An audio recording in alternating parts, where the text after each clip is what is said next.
How to pass university examination of BMS course, जो भी बहुत आप इजीली कर सकते हो, स्मार्टली कर सकते हो। एंड अगर आप उसे जानना चाहते हो ना अच्छे से, तो आज का वीडियो आपको बहुत ज्यादा इंपॉर्टेंट रहेगा, हेल्पफुल रहेगा। तो 10 से लेकर 15 मिनट का वीडियो है।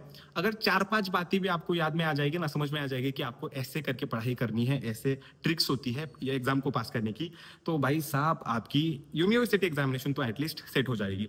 एक रिसेंट सिनारियो है, मैं आपको बताना चाहूंगा कि मैंने कई सारे अपने जूनियर्स, अपने कॉलेज के जूनियर्स देखे और दूसरे कॉलेज का भी रिजल्ट देखा, जिसके बीच में बहुत सारे स्टूडेंट्स को ग्रेस मार्क्स पे वो पास हो रहे हैं। एंड सेकंड चीज की यार बहुत सारे फेल भी हो रहे हैं लोग, ठीक है। अभी इस वीडियो को बनाने का इंटेंशन है कि विद इन नेक्स्ट 1 आवर मेरा खुद का रिजल्ट लगने वाला है। यहाँ पर मैंने स्क्रीनशॉट डाल दिया है, आप जाके देख सकते हो कि मेरा खुद का भी रिजल्ट लगने वाला है फाइनल ईयर का। एंड अगर मैं पास हो जाऊंगा देन एंड ओनली देन मैं तभी इस वीडियो को पोस्ट करूंगा, otherwise I will not post this video. मैं अपने खुद के रिजल्ट से पहले इस वीडियो को बना रहा हूं। तो एक सिंपल सी बात है कि यार यूनिवर्सिटी के लिए सबसे इंपॉर्टेंट चीज होती है सीनियर से बात करना, ठीक है, सबसे इंपॉर्टेंट चीज। मैंने इस टॉपिक को सबसे पहले ही डाल दिया, क्यों? क्योंकि सीनियर जानते हैं एग्जाम के अंदर क्या पढ़ना है, क्योंकि सीनियर को पता है कि कौन से क्वेश्चन का आंसर कैसे लिखना है, कैसे स्मार्टली पढ़ाई करनी है। दैट्स व्हाई आज का वीडियो सीनियर और जूनियर के बीच में 1-to-1 इंटरेक्शन होने वाली है। अभी मैं शायद से इंटर्नशिप को जाऊंगा, अगर मैं पास हो जाऊंगा तो सबसे इंपॉर्टेंट चीज होती है पहली कि मैं खुद का इंट्रोडक्शन अगर देना चाहूंगा तो मैं खुद से इतनी ज्यादा यूनिवर्सिटी के लिए पढ़ाई नहीं करता हूँ। स्टिल अभी तक मेरे ज्यादा बैक नहीं लगे। फर्स्ट ईयर में एक अलग सिनारियो था, बट हाँ यूनिवर्सिटी एग्जामिनेशन के अंदर मेरा अच्छा खासा ठीक ठाक स्कोर आ जाता है, जिसके थ्रू मैं पास हो जाता हूँ, ठीक है।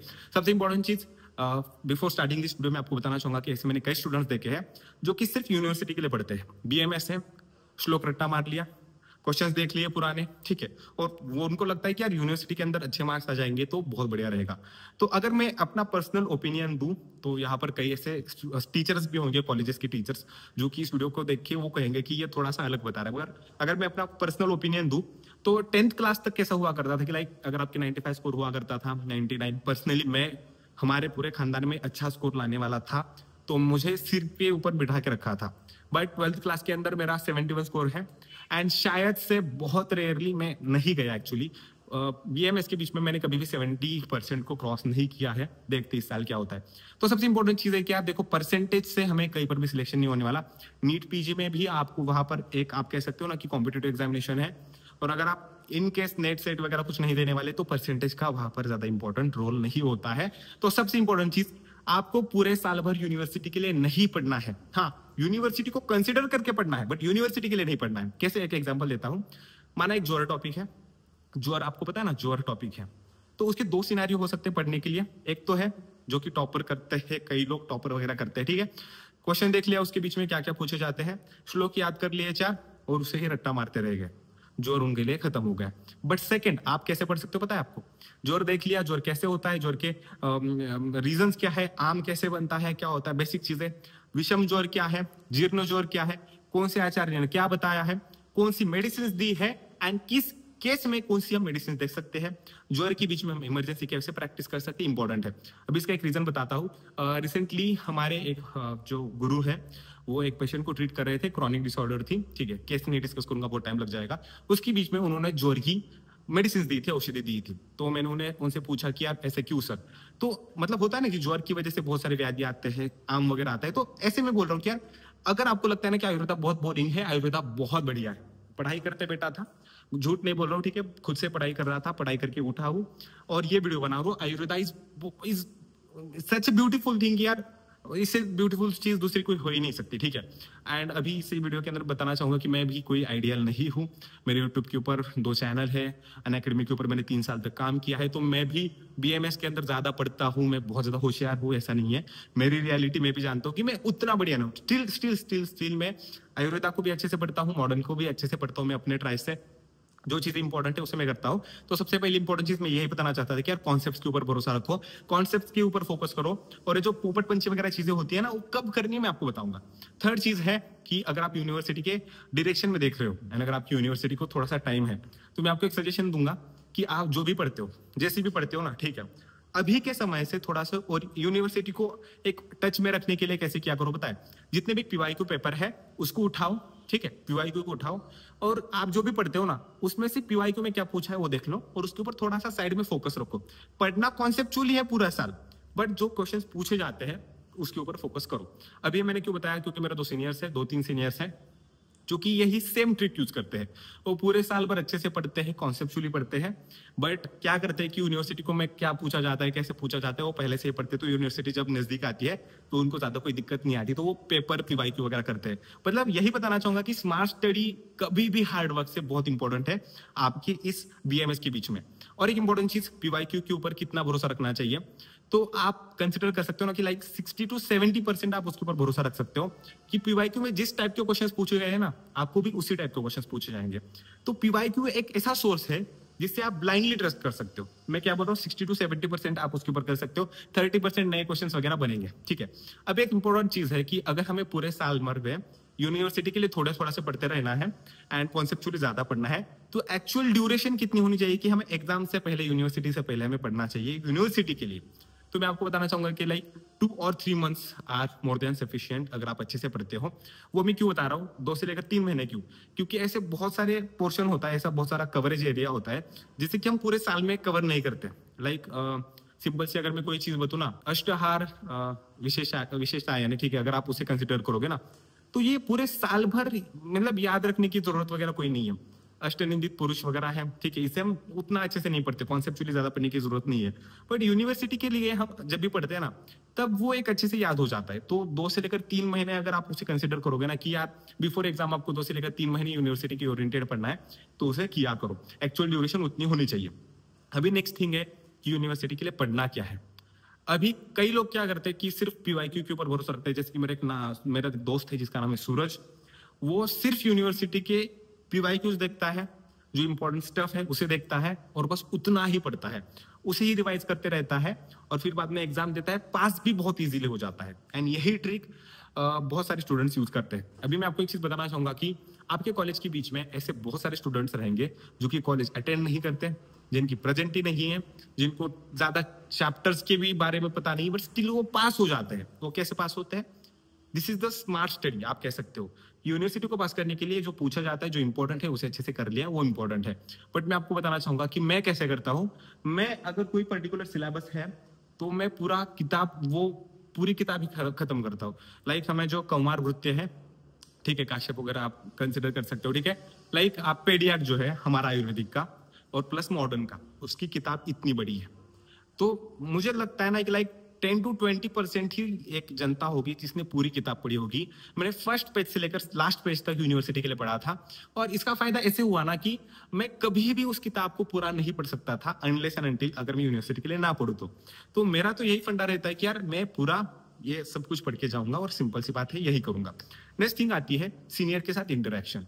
सीनियर को जो भी आपके अच्छे सीनियर है, लाइक मैं यहाँ पर एक इमेज डाल दूंगा। मैं 4th ईयर के यूनिवर्सिटी के बीच में रेगुलरली अपने सीनियर्स को विजिट करता था, उनके साथ गपशप मारता था, पूछता था कि कैसे पढ़ना है, क्या करना है, कैसे लिखना है, हर एक चीज इंपॉर्टेंट होती है।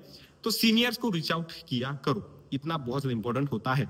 अभी अगर हम बात करेंगे कि यार पेपर कैसे राइटिंग वगैरह करनी होती है, तो वो भी चीज मैं आपको यहाँ पर एक्सप्लेन करने वाला हूँ। यहाँ पर मैंने एक छोटा सा कट लिया था, एक छोटा सा ब्रेक लिया था। उसका एक रीजन है कि इसको मैं बहुत अच्छे से एक्सप्लेन करना चाहता हूँ कि एक्चुअली पेपर को प्रेजेंट कैसे करते हैं, पेपर के बीच में लिखते क्या है, क्योंकि इसके बीच में मैं बहुत ज्यादा एक्सपर्ट हूँ। अब एक्सपर्ट होने का एक रीजन भी है मेरे दोस्त, देख लो कि जब भी मैं यूनिवर्सिटी के एग्जाम लिखता हूँ ना, तो लिखते लिखते मैं खुद से हंसता हूँ ये मैं क्या लिख रहा हूँ। मतलब लिटरली मैं एग्जाम के बीच में कुछ भी लिखता हूँ। इसकी वजह से अभी मैं इसे एक्सप्लेन करना चाहता हूँ। ये थोड़ी सी मेरे लिए डिफिकल्ट टास्क है। अभी जैसे कि मैंने आपको कहा ना कि मैं यूनिवर्सिटी के ओरिएंटेड कभी भी नहीं पढ़ता। लाइक मैं अगर एक क्वेश्चन देख रहा हूँ, लाइक उन्माद है, ठीक है, अगर आप चरक संहिता देखोगे वगैरह देखोगे तो उसके बीच में आपको उन्माद दिखाई देगा, या अपस्मार है, राजस्मा है, या श्वास कास कुछ भी है। मैं कभी भी इस तरीके से नहीं पढ़ता कि मुझे एग्जाम के बीच में क्या लिखना है। हाँ, जब भी एग्जाम 10 दिन आके रुकी है, जब भी एग्जाम को 15 दिन बाकी है, जब भी एग्जाम को 1 महीना बाकी है, तब मैं ये सोचता हूँ कि इस टॉपिक के बीच में इसके टाइप क्या है, उन्माद के टाइप क्या है, राजस्मा के टाइप क्या है, उन्माद के चलो 5 टाइप्स है, राजस्मा के 4 टाइप्स है, ऐसे करके मैं याद करता हूँ, ठीक है। बट मैंने आपको क्या कहा कि मैं पूरे साल भर कैसे पढ़ता हूँ, जस्ट जब मुझे जो चीजें अच्छी लगती है याद करने के लिए, जैसे कॉन्सेप्चुअल हो सकता है, उसे मैं याद करने का सोचता हूँ। तो जब भी मैं क्वेश्चन पेपर को लिखता हूँ ना, जब भी मैं क्वेश्चन को अटेम्प्ट करता हूँ, तो उसके बीच में मैं कभी भी, मतलब वो एक होता है ना पैटर्न की, एकदम बुक में जो लाइन दी है वैसे ही लिख लिया, मैं कभी भी नहीं लिखता। अगर उन्माद पूछा है क्वेश्चन के बीच में वो पूछते ना कि उन्माद की डेफिनेशन लिख के उन्माद की संप्राप्ति लिखो, उसके बीच में मेडिसिन वगैरह जो भी ट्रीटमेंट है वगैरह लिखो, तो मैं उन्माद का इंट्रोडक्शन लिखूंगा, ठीक है, क्योंकि वो भी व्याख्या में ही आता है ना। इंट्रोडक्शन लिख रहे हो तो वो भी डेफिनेशन के बीच में आएगा। फिर बाद में 2 लाइन, एक छोटा सा एक ब्रैकेट बना के 2 लाइन की उसका एक श्लोक अगर कुछ याद है, कुछ 4 शब्द याद है, मुझे तो श्लोक खुद से पर्सनली याद नहीं रहते, पूरे इन 4-5 साल में ऑलमोस्ट मैंने 10-20 ही श्लोक याद किए होंगे या थोड़े से ज्यादा किए होंगे, बट एग्जाम के बीच में उतना ज्यादा यूज नहीं होता है, मैं ज्यादा नहीं लिख पाता हूँ, मुझे श्लोक याद भी नहीं रहते और मुझे वो आदत भी नहीं हो, मेरा एक निगेटिव पॉइंट आप कंसिडर कर सकते हो। तो मैं लिटरली वो लिखता हूँ, ठीक है। उसके बाद जो भी कुछ पूछा है उसे ब्रीफली लिखता हूँ, बट कैसे करना है मैं उसे प्रेजेंट बहुत अच्छे से करता हूँ कि लाइक एग्जामिनर को पेपर चेक करते समय ऐसा लगना चाहिए कि इस स्टूडेंट ने एग्जाम ओरिएंटेड पढ़ाई नहीं की, बट इसने पढ़ाई कुछ ना कुछ तो करके रखी है, ठीक है। मतलब उसे ऐसा लगना चाहिए कि इसने पढ़ा है बट इसे प्रेजेंट करने को नहीं आया, लाइक इसने मेहनत की है बट इसको लिखने को नहीं आया, इस तरीके से आप कर सकते हो। अब एक सिंपल सी बात है कि पेपर में कैसे लिखता हूं मैं आपको थोड़ा सा एक शॉर्टली बताता हूँ। एक रूल है कि अगर आपके क्वेश्चन लिखने के रह जाते हैं तो आपका फेल होना या आपको ग्रेस लेना यहाँ पर फिक्स है। यूनिवर्सिटी अगर आप कंसिडर करोगे या कुछ भी चीजें कंसिडर करोगे तो यहाँ पर एक रूल होता है कि चाहे आपको उसका आंसर आता हो या नहीं आता हो, आपको उसका आंसर लिख के आना है। एक सिंपल सा फिर से एक बार उदाहरण देता हूँ कि जस्ट सपोज कि सुश्रुत उत्तर तंत्र है, जिसे हमें एक सेपरेट सब्जेक्ट है ईएनटी। अगर आप जूनियर रहेंगे तो जस्ट इमेजिन कि पदार्थ विज्ञान, मैं पदार्थ विज्ञान का एक आपको रियल सिनारियो बताता हूँ कि पदार्थ विज्ञान के 2 दिन पहले मुझे कुछ भी नहीं आता था, मैंने पढ़ के नहीं रखा था।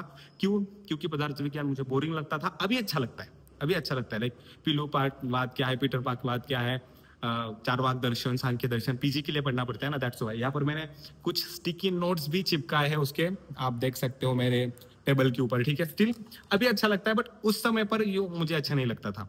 तो कैसे हुआ कि पदार्थ विज्ञान मैं सोच रहा था कि चलो सप्ली में दूंगा, ये दिस इज द रियलिटी। अभी मयूरी जो है, मयूरी बहुत अच्छे से पढ़ती है and she is really a talented girl, आप कह सकते हो कि कॉन्सेप्चुअली भी उसके बहुत बढ़िया होते हैं एंड उसकी पढ़ाई अच्छी होती है। तो मैंने उससे बोल दिया कि मैं सप्ली में निकाल दूंगा, वो बोली कि ऐसा क्यों करेगा वगैरह। तो मैं उसके साथ पढ़ने को बैठा, मैंने उसके बाद समरी सब्जेक्ट समझ में ली कि यार पदार्थ विज्ञान क्या है, दर्शन वगैरह क्या होता है, हर एक चीज क्या होती है।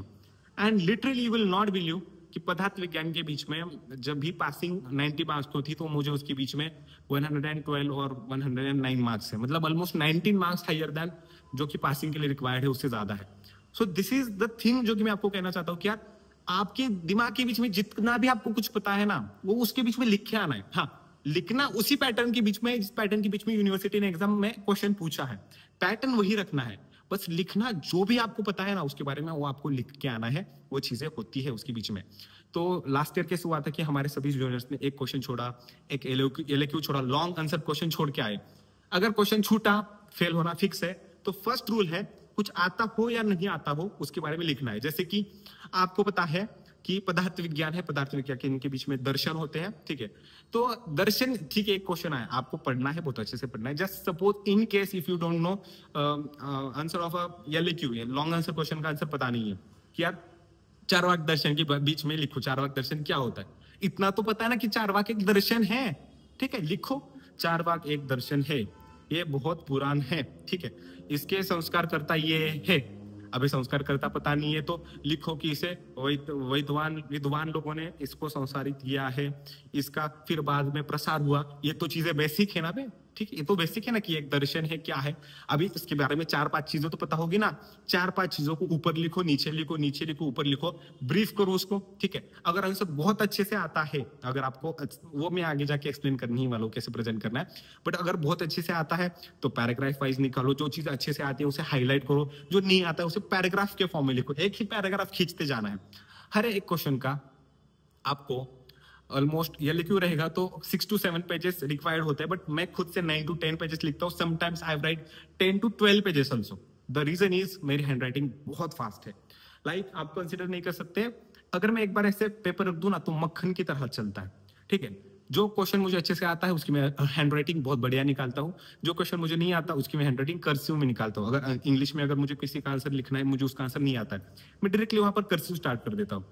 ऐसे कुछ पॉइंट्स ऐड करता हूँ जो कि कॉन्सेप्चुअल है। अभी मैं आपको बताऊंगा कि कुछ डिसीज पूछा है, मेरी पैथोलॉजी बहुत बढ़िया थी, तो मैं डायरेक्टली उस डिसीज के बीच में डायरेक्टली पैथोलॉजी डाल देता था। पैथोलॉजी 2 पेज लिख डाली, मतलब एग्जामिनर को लगना चाहिए कि यार इसको ये भी पता है, ठीक है, इसको पैथोलॉजी आती है इसके बारे में। अगर इसको पैथोलॉजी आती होगी तो जो क्वेश्चन पूछा है उसके बारे में उसने जितना लिखा है उतना भी सही लिखा होगा, मार्क्स दे देता है। यहाँ पर पेपर काला करना मतलब पेपर को लिखना बहुत इंपॉर्टेंट है। इसी के ऊपर मैंने 3 से लेकर 4 मिनट अपने वेस्ट कर दिया, बट लिटरली पेपर लिखना इज वेरी इंपॉर्टेंट। 44 पेजेस का अगर क्वेश्चन पेपर आपको आंसर शीट मिलती है, almost try to reach 40 pages अगर आपको परफेक्टली नहीं आता है। नेक्स्ट चीज है कि अगर आपको परफेक्टली बहुत अच्छे से आता है तो पेपर कैसे लिखना है, तो यहाँ पर आप टॉपर बन सकते हो with your presentation skills. Like कैसे? सबसे पहले डिसाइड करो कि आप शॉर्ट आंसर क्वेश्चंस को लिखोगे या लॉन्ग आंसर को लिखोगे। मेरा खुद का ऐसा था कि मैं लॉन्ग आंसर्स को पहले लिखता था। अभी लॉन्ग आंसर्स को पहले लिखने का रीजन क्या है पता है आपको? कि लॉन्ग आंसर्स के बीच में कंटेंट बहुत होता है, मैं फेक बहुत सकता हूँ। ठीक है, मतलब उस दिन ना मैं मतलब अपने स्कूल के टाइम में चला जाता था जहां पर हम फेंका करते थे ना, हमारे घर में ऐसा है, हमारे घर में ऐसा। लिटरली क्वेश्चन पेपर के बीच में फेंकना स्टार्ट करता हूँ अगर मुझे कुछ नहीं आता है। मुझे जितना आता है उतना मैं एक्सप्लेन करना स्टार्ट कर देता हूँ। 6 पेज लिख दिया, 7 पेज लिख दिया एक LAQ। अगर आपके लिए 10 मार्क का LAQ, हमारे लिए 15 मार्क का LAQ होता था। 7 पेजेस का, 8 पेजेस का, 9 पेजेस का, 10 पेजेस तक मैं पहुंच जाता था पार्ट 4। ठीक है, मतलब जस्ट सपोज कि ये 1 पेज है ना, तो ये 2 page, first page, second page, इस तरीके से मैं उतना पहुंच जाता था। तो मतलब आबाळ हेपलायचं, इसे मराठी में कहते हैं ना आबाळ हेपलना, उसे मतलब जितना आता है उतना लिखने का, अच्छे से लिखने का। सेकंड चीज मैं आपको यहाँ पर बताना चाहूंगा कि मैंने जैसे कि आपको कहा कि मैं हर एक चीज अच्छे से पढ़ता था ना, लाइक देखता था, तो उसकी वजह से कंटेंट की कमी नहीं होती थी, तो मैं LAQ से स्टार्ट करता था। फिर बाद में मैं 5 मार्क्स के लिखता था, क्योंकि 5 मार्क्स के बीच में भी कंटेंट ज्यादा होता है, बट लिमिटेड लिखेंगे ना फिर भी मार्क्स मिल जाएंगे। फिर बाद में 3 मार्क्स का, 3 मार्क्स के बीच में मेरा एक सिनारियो रहता है, मतलब जो सबसे शॉर्टेस्ट आंसर क्वेश्चंस होते हैं ना, 3 मार्क्स का ज्यादा वेटेज नहीं होता है। तो उसके बीच में एक क्या होता है कि अगर आप 3 लाइन भी अच्छे से लिखोगे तो मार्क्स मिल जाते थे।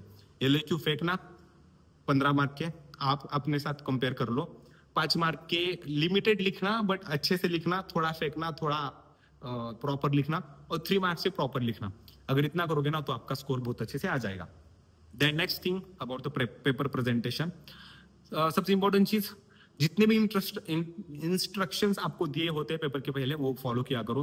ब्लैक पेन से ही लिखना है बोले तो ब्लैक पेन से ही लिखना है, श्री नहीं लिखना है स्टार्टिंग में, तो डंडिया वहां पर नहीं निकालना है, फर्स्ट पेज से अच्छे से स्टार्ट करना है, लाइंस नहीं मारनी है, लाइंस नहीं मारनी है, सजाने की कोई जरूरत नहीं है। द ओनली थिंग इज कि अगर आपके पास टाइम की कमी नहीं होती है, if you can manage your time, then आप हैंडराइटिंग अच्छे से निकालो। If you have the actual answer of the question paper, then handwriting अच्छे से निकालो। जैसे कि कौन सा पेपर था जिसके बीच में मैंने बहुत लिमिटेड लिखा था, रिसर्च का पेपर, दिस ईयर रिसर्च का पेपर बहुत लिमिटेड लिखा है, still I can bet you कि मेरा उसके बीच में अच्छा स्कोर आएगा। रिजल्ट अभी लगने वाला है विद इन 15 मिनट्स, और while recording this video may be मेरा रिजल्ट लग गया होगा। बहुत लिमिटेड लिखा है, अच्छा स्कोर आएगा, पता है, अच्छे से हैंडराइटिंग निकालो, अच्छे से निकालो। ठीक है, तो हर एक क्वेश्चन आपको नए पेज से स्टार्ट करना है। ठीक है, वही पेज पे एक क्वेश्चन है, नीचे क्वेश्चन है। आपको एक बात हमेशा याद रखनी है कि आपको क्वेश्चन पेपर डिफिकल्ट नहीं लगना चाहिए। क्वेश्चन पेपर जो आपकी आंसर शीट है वो एग्जामिनर को बहुत अच्छे से लगनी चाहिए। एक एग्जामिनर के पास 10, 20, 50 तो क्वेश्चन पेपर रहते होंगे ना, आंसर शीट रहते होंगे ना चेक करने के लिए, तो वो क्या करेगा, उसके कंफर्ट के अकॉर्डिंग, एग्जामिनर उनके कंफर्ट के अकॉर्डिंग वो आपको मार्क्स देंगे। तो जिसका क्वेश्चन पेपर उन्हें अच्छा लगा, देखने को अच्छा लग रहा है, सुट लिखा है, मतलब स्पेस वगैरह छोड़ के लिखा है, हर एक क्वेश्चन नए पेज के ऊपर स्टार्ट किया है, ओके, अगर अलाउड है तो नीचे पेंसिल से लाइन मारी है, ठीक है, श्लोक लिखा है, श्लोक को अंडरलाइन किया। देखो एक्सक्यूज मी, मेरा एक फिक्स रहता था, ठीक है, अभी मैं आपको बताता हूँ कि मेरे पास ये लिस्ट है अबाउट द इंपॉर्टेंट टॉपिक्स। अभी ये तो मैं स्क्रिप्ट के लिए निकाला था कि इस टॉपिक के ऊपर मुझे बात करनी है, on intro university paper PYQ वगैरह। बट अगर मुझे पता है कि ये टॉपिक्स इंपॉर्टेंट है तो मैं क्या करता था पता है, उस पूरे सब्जेक्ट के बस 3 या 4 ही श्लोक याद करता था। ऐसे श्लोक जो कि हर जगह पर जा सकते, जैसे कि संप्राप्ति का कॉमन श्लोक, ठीक है, जो भी चीजें कॉमन हो सकती है। ENT का क्वेश्चन पेपर तो मैंने पूरे कॉमन इसके ऊपर निकाला है। आप मतलब I will make a separate video for each subject, like how to pass Rasashastra, how to pass Padarth Vigyan, how to pass Sanskrit. Sorry, not about the Sanskrit because I don't know कि अभी का scenario कैसा है. I am not good in that. How to pass surgery, ENT खास करके, ठीक है, ENT को कैसे निकालना है, चाणक्य तंत्र. I will make separate video for each of these. अगर इस वीडियो को अच्छे लाइक एंड शेयर्स मिलते हैं, then and only then, ठीक है. तो कहाँ पर था यार, मैं किस सब्जेक्ट को बुला रहा था, आई डोंट नो अभी मैं किस चीज के ऊपर बात कर रहा था, मैं भूल गया। But I just want to say यार बस पेपर अच्छे से प्रेजेंट करो, पेपर भर के आओ, हो जाएगा। अभी मैं फिर से आपको थोड़ा सा एक समरी देता हूँ। यूनिवर्सिटी को पढ़ना नहीं है साल भर से, यूनिवर्सिटी को देख के पढ़ना है, स्मार्ट स्टडी करनी है, बट कॉन्सेप्चुअली पढ़ना है। फिर बाद में अगर आप कंसिडर करोगे तो सीनियर से अच्छे से बात करनी है, सीनियर के टच में रहना है, क्वेश्चन पेपर भर के आना है, क्वेश्चन पेपर में कुछ छूटना नहीं चाहिए, 3 मार्क का भी नहीं, 5 मार्क का नहीं, पूरा काला करना है। जो नहीं आता है उसके रिगार्डिंग रिलेटेड कुछ तो लिखो। फिर बाद में अगर कंसिडर करोगे तो हाँ, हॉस्पिटल वगैरह ज्वाइन कर लो, बस यूनिवर्सिटी के चक्कर में बाकी चीजें मत छोड़ देना। फिर बाद में पीवाईक्यूज वगैरह, उसका टॉपिक बोला ना, हाँ पीवाईक्यूज के ऊपर वगैरह फोकस करो। पेपर प्रेजेंटेशन, हाँ जिसके बारे में हम बात कर रहे थे, पेपर प्रेजेंटेशन अच्छे से करो, हैंडराइटिंग इफ पॉसिबल अच्छी निकालो, नहीं पॉसिबल अच्छी मत निकालो, जैसे आपको पेपर भरना है वैसे भर दो। फिर बाद में क्या होता है, कौन सी बातें रह गई, वाइवा की रिगार्डिंग ना, हाँ वाइवा की रिगार्डिंग एक अलग से वीडियो में बना दूंगा, बट यूनिवर्सिटी एग्जाम के लिए तो अभी मुझे फिलहाल इतना ही याद आ रहा है। इफ अगर मुझे कुछ और चीजें बतानी होती है आपको तो मैं वो आपको बाद में सेपरेटली बता दूंगा। हाँ, मैं कॉमन श्लोक की बात कर रहा था ना, तो कॉमन श्लोक के बीच में कैसे होता है कि जिस भी चीज में जितना भी आपको कॉमन कॉमन मिलता है, चलो निदान का ये कॉमन श्लोक है, इसका एक कॉमन श्लोक है, वो श्लोक याद क्या करो, वो श्लोक जाके आपको यूनिवर्सिटी के बीच में डालना है, that's it. This is the magic, this is the magic of BMS examination. And अगर आप इस वीडियो को अच्छे से फॉलो करते हो, आई बेट यू कि आप फेल नहीं होने वाले। बस अच्छे से पढ़ना, बहुत अच्छे से पढ़ना। हमारा आयुर्वेद बहुत ब्यूटीफुल है, बहुत बढ़िया है, एंड इससे हमें आगे बहुत आगे लेके जाना है। तो इस चैनल को इफ पॉसिबल सब्सक्राइब कर देना, क्योंकि बाकी के बहुत लोगों को सपोर्ट मिलता है, मतलब एमबीएस वगैरह पैथी जो है, अदर पैथीज को, हमारी पैथीज को आगे लेके जाना है तो यार please support us. Mayuri ma'am भी बहुत अच्छे वीडियोस बनाती है, मैं भी बनाऊंगा। एंड सब्जेक्ट वाइज पेपर को कैसे लिखना है, क्या इंपॉर्टेंट है, उसके ऊपर भी वीडियो आएगा। तो चलो जल्दी मिलते हैं एक नए वीडियो के बीच में, तब तक के लिए bye bye, have a nice day, take care, thank you everyone.